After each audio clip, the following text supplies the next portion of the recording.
30 عاما على استقلال بروناي. بروناي سلطنة آسيوية أغلبها من المسلمين، 67% مسلمين، بعد كده بوذيين، بعد كده مسيحيين، و10% بلا دين في سلطنة بروناي. لكن هي مشهورة جدا بالغنى والثراء، بترول وغاز. أما الحاكم السلطان حسن بلقيه هو طبق الشريعة الإسلامية مؤخرا، فهو أغنى حاكم في العالم وعايش عيشة صعب قوي ان احنا نقول ان هو بيتبع فيها القواعد المعتادة في تاريخ الحكام المسلمين.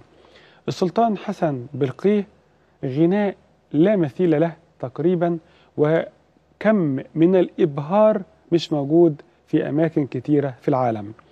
القصر بتاعه هنشوف صورته، القصر 1800 غرفة. لو حضرتك أخدت نص دقيقة 30 ثانية في كل أوضة تتفرج عليها، هتاخد 24 ساعة علشان تكون شفت كل أوض القصر. تقضي يوم كامل بلا نوم مواصل، وكل أوضة 30 ثانية فقط علشان تكون شفت غرف القصر. طبعا عنده باركنج بياخد 110 عربية. هنشوف مستوى العربيات اللي مركونة في هذا القصر. كان عايز الحلاق بتاعه عشان يقص شعره. الحلاق كان موجود في لندن، بعت جابه من لندن، اتكلف $30,000 رحلة الحلاق من لندن لغاية السلطان، وبعد كده رجع لندن. إنفاق أسطوري لا مثيل له، وإنفاق فاحش جدا. والكل بيقول طيب السلطان اللي بيطبق الشريعة والنبي يبص على مسلمين كتير جدا حول العالم مش لاقيين ياكلوا، أيتام، شفنا الصومال قبل كده، في ملايين محتاجين جدا. إذا روح الشريعة السمحة الإنسانية موجودة، الناس كتير بتقول صعب قوي يكون هذا الإبهار ينسجم مع مقاصد الشريعة.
المولد النبوي الشريف، الميلاد المجيد للسيد المسيح، كل عام وحضراتكم بخير.